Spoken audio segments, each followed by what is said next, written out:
ఈ సంవత్సరం అంతర్జాతీయ మహిళా దినం మార్చి 8ని మహిళలపై కొనసాగుతున్నటువంటి అన్ని రకాల హింసకి వ్యతిరేకంగా జరుపుకోవాలని మహిళా చేతన పిలుపునిస్తూ ఈరోజు ఈ కార్యక్రమాన్ని తీసుకుంది. ఎందుకు ఈ రకమైనటువంటి పిలుపుని మేము తీసుకున్నామంటే, దేశవ్యాప్తంగా అనేక రకాలైనటువంటి హింసా సంఘటనలు మహిళలపై జరుగుతున్నాయి. మతోన్మాద మూకలు రెచ్చిపోతే స్త్రీల మీద దాడి చేస్తున్నారు. మణిపూర్ లాంటి చోట 2 తెగల మధ్య పాలకులు రాజేసినటువంటి అగ్గి ఇప్పటికీ కూడా నిప్పారకుండా ఆ అగ్ని మండుతూనే ఉంది. అందులో స్త్రీలు అత్యాచారాలకు గురవుతున్నారు, చచ్చిపోతున్నారు, హత్యలకు గురవుతున్నారు. అయినా కూడా ఈ దేశ ప్రధానమంత్రి మణిపూర్ సందర్శించడు. అక్కడ రాష్ట్రపతి పాలన మాత్రం పెట్టారు.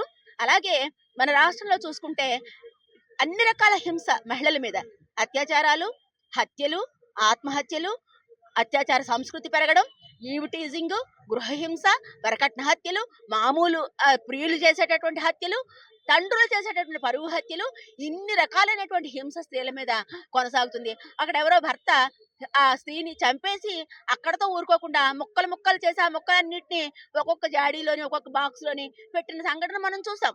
అలాగే హర్యానాలో మొన్న ఒక తల్లిని కూతుర్ని 15 మంది కలిసి 2 నెలల పాటు కంటిన్యూస్ గా అత్యాచారం చేశారు. వాళ్ళు చాలా పేద కుటుంబానికి చెందినటువంటి వాళ్ళు. నిన్న రాజస్థాన్ లో ఒక శ్రామికుడు అతను, కాకపోతే వాళ్ళు ముస్లింలు కావడం వాళ్ళ దురదృష్టం. ఆమె పేరు రజియా. అతను ఆటో ఏదో నడుపుకుంటాడు. అతని ఇంటి మీదకి పోలీసులు దాడికి వెళ్ళారు. ఎందుకు వెళ్ళారు?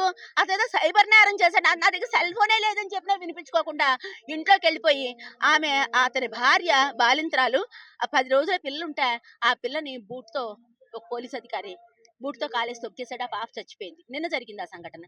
అలాగే ఇక్కడ నిన్న గుంతకల్లో మన రాష్ట్రంలో ఒక పాప తన తండ్రికి వ్యతిరేకంగా ఒక వ్యక్తిని ప్రేమించిందని చెప్పి ఆ అమ్మాయిని ఒక తోటలోకి తీసుకెళ్లి తండ్రి ఉరేసి చంపి, అలాగే పెట్రోల్ పోసి తగలబెట్టి అప్పుడు పోలీసులకు సరెండర్ అయ్యాడు. చంద్రబాబు నాయుడు గారి నియోజకవర్గం కుప్పంలో నిన్న ఒక అబ్బాయి తల్లిదండ్రుల అభిష్టానికి వ్యతిరేకంగా కులాంతర వివాహం చేసుకున్నారని చెప్పి జరిగినటువంటి ఒక పంచాయతీలో తండ్రికి కోపం వచ్చి కొడుకు కూతుర్ని పొడి చేశాడు.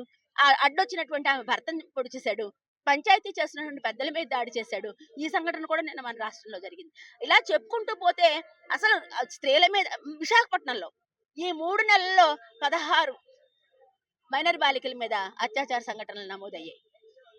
పోక్సో అనేటటువంటి ఒక బలమైనటువంటి చట్టం ఉంది. ఆ చట్టం ప్రకారం ఎవరికైనా కానీ మినిమం 20 సంవత్సరాల అవగాహన ఎంత, ఎవరు అవగాహన కల్పించాల్సినటువంటి యంత్రాంగం కానీ, పోలీసులు కానీ, కోర్టులు కానీ, ప్రభుత్వాలు కానీ ఏమైనా అవగాహన కల్పిస్తున్నారా? మగపిల్లలైనా 20 ఏళ్ళు 22 ఏళ్ళకి నేరస్తులుగా మారిపోవడం అనేది చాలా విచారకరమైనటువంటి విషయం. ఈ రకమైన ఒక విష సంస్కృతి దేశంలో కొనసాగుతుంది. కాబట్టే మహిళా చేతన ఏమంటుందంటే, అన్ని రకాల హింసకి వ్యతిరేకంగా, అత్యాచారాలకు వ్యతిరేకంగా ఈ మార్చి 8 అంతర్జాతీయ మహిళా దినాన్ని స్త్రీలు పోరాట దీక్షా దినంగా జరుపుకోవాలని చెప్పి పిలుపునిస్తుంది. మహిళల మీద ఎన్నో రకాల హింసలు జరుగుతూ వస్తున్నాయి. ఆ హింసలన్నిటికీ వ్యతిరేకంగా ఎంతోమంది మహిళలు, మహిళా సంఘాలు పోరాటాలు చేసి అనేక హక్కులు, అనేక చట్టాలు సాధించుకున్నటువంటి పరిస్థితి. అయినా కూడా హింస పెరుగుతూ ఉంది. హింస స్థాయి పెరుగుతుంది, రూపాలు పెరుగుతున్నాయి. అన్ని మరింత ఎక్కువగా కూడా మహిళలు ఈ హింసకు గురవుతున్నారు.